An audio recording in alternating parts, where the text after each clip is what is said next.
May I come in, sir? आइए। Good morning, sir. Good morning, good ma'am. Morning. Good morning, बैठिए। Thank you, sir. Babulal, जी आप अभी school में शिक्षक हैं, जी सर। फर्स्ट ग्रेड के। जी सर। अच्छा, क्या पढ़ाने में आपको मजा आता है? सर, भारतीय इतिहास का मुख्यतः प्राचीन भारत वाला खंड है, उसमें मुझे अच्छा लगता है पढ़ाना। प्राचीन काल। जी आप टोंक में टोडा राय सिंह तहसील में राधा बल्लभपुरा गांव के रहने वाले हैं। जी सर। राजस्थान में राधा बल्लभ संप्रदाय है कहीं? जी सर है। कहाँ है? सर, वल्लभ संप्रदाय है ये। हम्म। वल्लभ संप्रदाय जो कि सगुण भक्ति धारा में जो कृष्ण मार्गी धारा बल्लभ है, संप्रदाय की पीठ कहाँ कहाँ है राजस्थान में? जी सर, ये गोविंद देव जी नाथद्वारा हम्म। और राधा मोहन जी करौली और यही याद है सर। अच्छा अच्छा।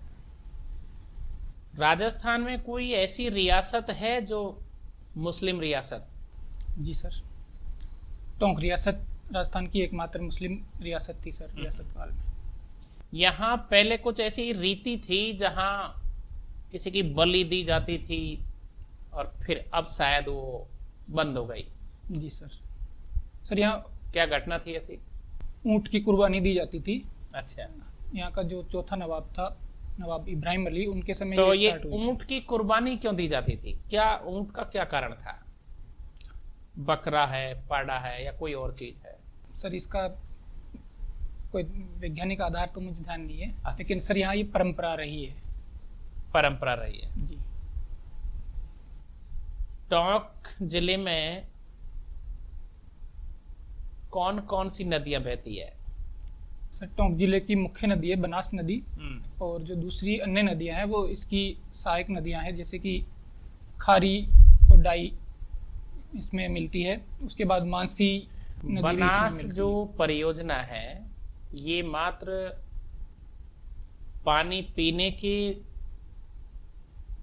कारण ही बनाई गई थी या सिंचाई को देखते हुए या बिजली को देखते हुए? है। सर, इसमें बिजली का तो अभी तक नहीं है, लेकिन पेयजल और सिंचाई दोनों के लिए बनाई गई थी। अभी इससे 2 नहरें निकाली गई है जिनसे सिंचाई भी होती है और पेयजल। बनास का बहुत सारा मुख्य पानी निकल जाता है जब अच्छी बारिश होती है, जी सर। तो बनास बीसलपुर भर जाता है, बहुत सारा पानी निकल जाता है। इस पानी का भी उपयोग करना चाहती है सरकार। जी सर। कोई दूसरा डैम बन रहा है क्या? जी सर, बन रहा है। कौन सा? सर, इसरदा प्रोजेक्ट अभी उसका कार्य प्रगति पर है। कहाँ पड़ता है इसरदा? सर, ये बिसलपुर बांध के डाउन स्ट्रीम में नीचे की साइड है, जो टोंक और माधोपुर की बॉर्डर है। वहाँ अच्छा। सर बनेठा गांव है, चौथ का बरवाड़ा तहसील में वो पड़ता है। सर, वहां पर ये बांध बनाने का कार्य चल रहा है। बीसलपुर बांध से राजस्थान के कौन कौन से शहरों को पानी मिल रहा है? सर, जयपुर, अजमेर, ब्यावर, केकड़ी, सरवाड़ और देवली, टोंक। अच्छा, आप शिक्षक हैं जी सर। और बहुत सारे विद्यार्थी आपसे किताबों के नाम पूछते हैं। जी एनसीईआरटी जो है, जी सर। एनसीईआरटी के प्रति संपूर्ण भारत में हर व्यक्ति का एक विश्वास है। क्या कारण है एनसीईआरटी की पुस्तकों के प्रति सबका विश्वास क्यों है? क्योंकि सर, ये जो भारत सरकार की आधिकारिक संस्था है, ये मैटर कंटेंट तैयार करने के लिए, वहाँ पर पाठ्य पुस्तक निर्माण समिति बनती है और उसमें बहुत सारे पूरे भारत के विशेषज्ञ होते हैं। तो फिर वो लोग इसको लिखते हैं, बिल्कुल मतलब किसी पर्टिकुलर विचारधारा से ग्रसित होकर नहीं लिखते, वो निष्पक्ष होकर लिखते हैं। सर, इस वजह से इन्हें ऑथेंटिक और प्रामाणिक माना जाता है। भारत में अभी कोरोना की वजह से 10वीं का और सीनियर का रिजल्ट जो बनना था, एग्जाम जो होनी थी, जी सर। वो रद्द हो गई। जी आप क्या कहना चाहते हो? एग्जाम होनी चाहिए थी या जो सरकार ने निर्णय लिया है वो उचित है? सर, वर्तमान परिस्थितियों में सरकार ने जो निर्णय लिया है मैं उसे उचित समझता हूं, क्योंकि अभी तीसरी लहर के आने की संभावनाएं बनी हुई है और वो सर सबसे ज़्यादा अफेक्ट बच्चों को करने वाली है, ऐसा वैज्ञानिकों का मानना है। तो सर इन परिस्थितियों में इसको स्थगित करना। आप हमें बता सकते हैं कि अब जो रिजल्ट तो आएगा जी, क्योंकि कॉलेजों में एडमिशन बच्चे लेंगे जी, समय भी आ गया जी सर। तो इस रिजल्ट को बनाने के तरीके क्या क्या होंगे? जी, अभी तो माध्यमिक शिक्षा बोर्ड इस पर मंथन कर रहा है, लेकिन सर इसमें जहाँ तक मुझे जानकारी है पूरे साल भर जो बच्चों ने गृह कार्य किया था और इंटरनल असेसमेंट उनको दिए गए थे, उनको उनकी उपस्थिति को इनको ध्यान में रख करके ये रिजल्ट बनाया जाएगा। चलिए एक सवाल और बताइए, केंद्रीय विद्यालय और नवोदय विद्यालय जी की शिक्षा प्रणाली में कोई एक अंतर बताइए। सर, नवोदय विद्यालय पूरी तरह से आवासीय विद्यालय है, जबकि केंद्रीय विद्यालय में ऐसा नहीं है, वो सिर्फ डे बोर्डिंग स्कूल होती है। जी। आपने कहा कि प्राचीन भारत का इतिहास आपका पसंदीदा विषय है। जी सर। सीक्रेट ऑफ सिनोली एक फिल्म आई है, जी सर। नाम सुना है आपने? जी। क्या है बताएं। सर, ये उत्तर प्रदेश में सिनोली नामक जगह है, तो वहाँ पर प्राचीन सभ्यता के अवशेष मिले हैं, उसके ऊपर एक डॉक्यूमेंट्री है ये। कौन सी सभ्यता है वो? सर, वो सभ्यता का नाम अभी मैं रिकॉल नहीं कर पा रहा हूँ। अच्छा, अभी जो एक राखी गढ़ी है जी, वहाँ पर बहुत सारे ऐसे नरकंकाल मिले हैं। जी, डीएनए से पता चला जी, कि आर्य भारतीय मूल के ही थे, जी, और उससे पहले जो थ्योरी चलती थी जी सर। वो क्या थी, उसके बारे में बताइए। सर, इससे पहले आर्यों के बारे में जो सबसे सर्वाधिक मान्य थ्योरी है वो मध्य एशिया से इनका मूल माना जाता है कि ये मध्य एशिया से आए थे। मैक्स मुलर का वो मत था कि आर्य मध्य एशिया से भारत में आए थे, लेकिन इन नरकंकालों में ये धारणा चेंज हुई है सर। क्या चेंज हुई? इनमें ये ऐसा माना गया है कि आर्य भारतीय मूल के थे। ओके, एक प्रश्न, आप राजस्थान के हैं जी सर। तो एक अपेक्षा है इस जवाब की कि भारतीय जनमानस में जो सम्मान महाराणा प्रताप को मिला जी सर। वही सम्मान अकबर का नहीं बन पाया, ऐसा क्यों? जी सर, ऐसा इसलिए है क्योंकि महाराणा प्रताप ने अपने जीवन से भी ज़्यादा, अपने राजपाट से भी ज़्यादा स्वतंत्रता के मूल्य को उन्होंने चुना और इसके लिए उन्होंने आजीवन संघर्ष किया। तो हर देश का या हर नागरिक इस बात के लिए उनसे प्रेरणा ग्रहण कर सकता है कि हमें अपने राष्ट्र के लिए, अपने वतन के लिए किस प्रकार संघर्ष करना चाहिए। ये तो महाराणा प्रताप के सम्मान की बात हो गई। अकबर वो सम्मान नहीं बन पाया, उसका वो क्या कारण था? उसकी कोई ऐसी घटनाएं हैं जो राजस्थान से संबंधित हो या और जगह की हो? सॉरी सर, इसकी कि जो सम्मान प्रताप का बना वही अकबर का नहीं बन पाया, तो वो कारण क्या है अकबर के संदर्भ में? सर, अकबर के संदर्भ में ऐसी चीज़ों को अगर देखें कि आम जनमानस पर उसका नेगेटिव इफेक्ट पड़े, तो जैसे उसने चित्तौड़गढ़ पे आक्रमण किया था तो वहाँ कत्लेआम करवाया था, और उसने जो दूसरे राजस्थान के स्टेट थे उनसे विवाह संबंध भी स्थापित किए थे। तो इन वजहों से हो सकता है कि उनकी छवि प्रभावित हुई हो। आप शिक्षक है जी सर। जिसका काम सीखना जी, और सिखाना है। जी, अभी कोरोना का कालखंड है, जी सर। किसी कारणवश लोग भ्रमित हो गए थे, वैक्सीन लगवा नहीं रहे थे। जी, आप उनको कैसे मोटिवेट करोगे एक एसडीएम के रूप में जी, कि वो वैक्सीन लगवा करके अपने जीवन को सुरक्षित कर सके? जो भ्रम का वातावरण पैदा हुआ उसमें आप कैसे मोटिवेट करोगे? जी, अभी जो भ्रम फैला हुआ है इसमें मुख्यतः अफवाहों की वजह से ऐसा फैला हुआ है। सोशल मीडिया के जरिए, इनके जरिए अफवाहें प्रसारित हो रही है। तो सर, मैं सबसे पहले तो चाहूँगा कि सोशल मीडिया के जरिए से काउंटर मैसेज मैं रिलीज करूँ गांव के लोगों में और विभिन्न ग्रुप्स में कि वैक्सीन से किसी प्रकार का खतरा हमें नहीं है और ये हमारे जीवन को सुरक्षा देती है।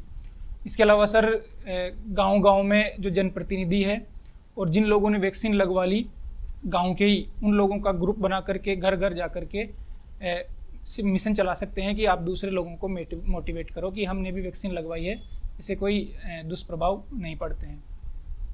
आप अपना फोटो जारी करोगे लगवाते हुए का? जी सर, मैं ये भी करूँगा। प्राचीन भारत के कुछ ऐसे व्यक्तित्व बताइए जिनको आप फॉलो करना चाहे। 2 व्यक्तित्व, सिर्फ प्राचीन भारतीय इतिहास के 2 व्यक्तित्व। सर अशोक को मैं फॉलो करना चाहूँगा। अशोक कौन? अशोक महान, जो मौर्य सम्राट मौर्य। अशोक महान जो है वो। क्या खास बात थी जिसका? सर इन्होंने अपने धम्म के जरिए जो दुनिया को संदेश दिया, चाहे भौतिक दृष्टि से आज हमने जितनी भी प्रगति कर ली हो, लेकिन मोरल बेसिस पे हम देखें तो हम आज भी उन्हीं सिद्धांतों पर चलने की कोशिश कर ही रहे हैं। तो इसलिए मैं एग्जाम्पल देके बताएं। सर अशोक ने जैसे अहिंसा पर उन्होंने सबसे ज़्यादा बल दिया था, तो सर आज भी वो मूल्य है, वो प्रासंगिक है, क्योंकि दुनिया आतंकवाद और कई तरह की समस्याओं से जूझ रही है, हिंसक घटनाओं से। तो ये उनका मूल्य है। उन्होंने फिर जन कल्याण पर काफ़ी बल दिया था। तो जैसे आज हम लोक कल्याणकारी राज्य के उदाहरण हम देखते हैं, तो ये सारी, और दयादान और आचरण की पवित्रता, उनके दम की ये मुख्य बातें थी। सर हम आज भी चाहे प्रशासन में हो चाहे दूसरे फील्ड में हो, इन्हीं चीज़ों की अपेक्षा करते हैं एक व्यक्ति में या प्रशासक में। ओके, दूसरा व्यक्तित्व? दूसरा व्यक्तित्व सर चंद्रगुप्त मौर्य। सर चंद्रगुप्त मौर्य को मैं इस वजह से महान मानता हूँ क्योंकि उसने अपनी परिस्थितियों से और अपने गुरु से हर जो भी निर्देश मिला उसको फॉलो किया और लगातार संघर्ष करके एक महान साम्राज्य उसने बनाया। आप शिक्षक हैं जी, हिस्ट्री पढ़ाते हैं जी। क्या आपको ऐसा लग रहा है कि आजकल के विद्यार्थियों में साइंस की तरफ रुझान कम हो रहा है? जी मैम, ऐसा तो नहीं है, लेकिन फिर भी अब जो परंपरागत रूप से या फिर आज से 10-5 साल पहले हम देखते थे तो साइंस की तरफ रुझान ज़्यादा होता था। कोई भी अगर फर्स्ट डिवीज़न पास हो जाता था तो वो सीधे साइंस की तरफ जाता था। लेकिन सर आज वो रुझान कम हुआ है थोड़ा, और कला के प्रति भी बच्चों का रुझान बरकरार है। कोई विशेष कारण इसके रुझान के कम होने का? जी मैम, इसका विशेष कारण ये हो सकता है कि जो साइंस फील्ड में या फिर टेक्निकल फील्ड में जो लोग गए थे उनको पर्याप्त रोजगार हमारे यहाँ पर मिल नहीं पाया। जैसे बीटेक के बाद भी कई बेरोजगार हैं और वो वापस इसी फील्ड में आ जाते हैं, तो इस वजह से रुझान कम हुआ है। तो आप कुछ ऐसी योजनाएं स्थापित करना चाहेंगे जिनसे बच्चों का साइंस के प्रति वापस से रुझान बढ़े? जी, अगर आप एसडीएम बनते हैं तो आप ऐसी कोई योजना स्थापित करना चाहेंगे? जी, मैं कोशिश करूँगा बच्चों को कि वो साइंस विषय में रुचि रखें और जैसे विज्ञान मेलों वगैरह का आयोजन करके बच्चों में उनके प्रति रुझान पैदा किया जा सके। आप हिस्ट्री के टीचर हैं, आप क्यों ऐसा चाहेंगे कि बच्चों का रुझान साइंस की तरफ बढ़े? जी, मैंने तब के लिए बताया जब मैं एसडीएम काम कर रहा हूँ, सभी विषयों का समाज में अपना महत्व है, तो मैं कोशिश करूँगा कि बच्चे सभी तरह के विषय पढ़ें। और विज्ञान का तो आज दौर है, अगर विज्ञान के प्रति रुझान हो गया तो हमारी प्रतिभाएं कम रह जाएंगी। तो अभी जो नई शिक्षा नीति आई है इसमें ऐसा कुछ है कि हम पर्टिकुलरली यही सब्जेक्ट ले सकते हैं, फर्दर कोई और सब्जेक्ट नहीं ले सकते, या साइंस वाला आर्ट्स के सब्जेक्ट साथ में नहीं पढ़ सकता, कॉमर्स के नहीं पढ़ सकता, ऐसा कुछ? जी नहीं मैम, इसमें ऐसा नहीं है। और नई शिक्षा नीति में तो इंटरडिसिप्लिनरी अप्रोच अपनाई गई है जिसमें साइंस और आर्ट्स या कॉमर्स जैसी स्ट्रीम खत्म कर दी गई है और सभी विषय हम एक साथ पढ़ सकते हैं। तो ये एक तरीके से इसकी तरफ एक अच्छा कदम मानेंगे आप इसे? जी, शिक्षा के लिए मान सकते हैं। चलिए, राजस्थान का राज्य पक्षी कौन सा है? राजस्थान का राज्य पक्षी गोडावण है। आपकी जो हॉबी है जी, वो गाना सुनना है? जी सर। आप सुनते ही सुनते हैं या सुनाते भी हैं? सर सुनाता तो नहीं हूँ, लेकिन मैं गुनगुना लेता हूँ। कुमार सानू का कौन सा गाना आप गुनगुना के बता सकते हो? बहुत सारे गाने हैं, इसमें कोई सा भी जो आपको पसंद है। साजन फिल्म का गाना है सर। गुनगुनाइए। मेरा दिल भी कितना पागल है, ये प्यार तो तुमसे करता है, पर सामने जब तुम आते हो कुछ भी कहने से डरता है। Very good.